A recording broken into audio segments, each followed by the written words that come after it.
ಜೊತೆಯಲ್ಲೇ ಜಾನಪದ ಬೆಳೆದುಕೊಂಡು ಬಂದಿದೆ. ಇವತ್ತು ನಮ್ಮ ಹಳ್ಳಿಗಳಲ್ಲಿ ಹಬ್ಬ ಹರಿದಿನಗಳಲ್ಲಿ ಅನೇಕ ಸಂದರ್ಭಗಳಲ್ಲಿ ಜಾನಪದ ಕಲೆ ಬಹಳ ಉತ್ತಮವಾಗಿ ಹರಡಿಕೊಂಡು ಜನರ ಒಂದು ಜೀವನದ ಭಾಗವಾಗಿ ಬೆಳೆದು ಬಂದಿದೆ.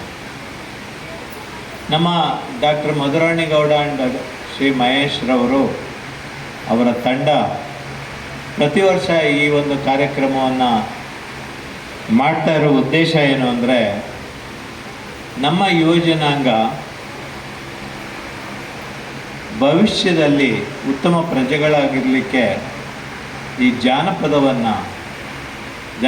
ಕಲೆ, ಸಂಸ್ಕೃತಿ, ಸಾಹಿತ್ಯವನ್ನು ಅವರ ಜೀವನದಲ್ಲಿ ಅಳವಡಿಸ್ಕೊಂಡು ಬರಬೇಕು ಅಂತ. ನಾನು ಒಬ್ಬ IAS ಅಧಿಕಾರಿಯಾಗಿ 1974ರಿಂದ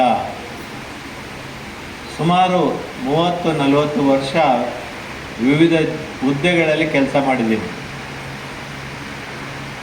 ಜಿಲ್ಲಾಧಿಕಾರಿಯಾಗಿ, ವಿಭಾಗಾಧಿಕಾರಿಯಾಗಿ, ಆಯುಕ್ತರಾಗಿ, ಸರ್ಕಾರದ ಕಾರ್ಯದರ್ಶಿಯಾಗಿ ಕೆಲಸ ಮಾಡಿದ್ದೀನಿ.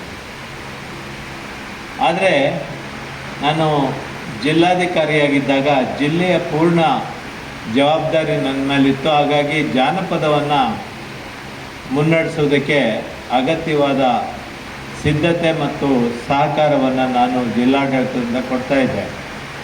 ಕೋಲಾರ ಜಿಲ್ಲಾಧಿಕಾರಿಯಾಗಿದ್ದೆ, ಚಿಕ್ಕಮಗಳೂರು ಜಿಲ್ಲಾಧಿಕಾರಿಯಾಗಿದ್ದೆ.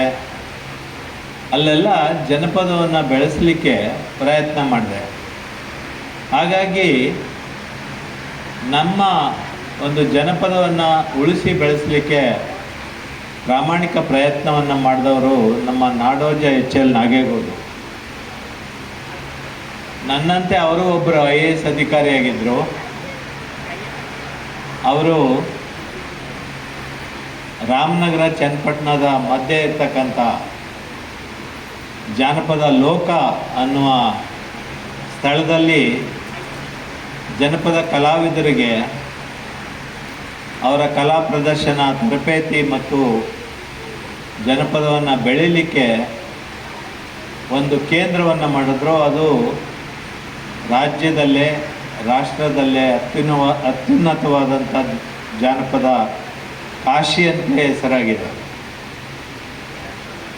ಒಂದು ಸಂತೋಷದ ವಿಷಯ ಅಂದರೆ, 1984-85ರಲ್ಲಿ ನಾನು ಬೆಂಗಳೂರು ಜಿಲ್ಲೆಯ ವಿಶೇಷ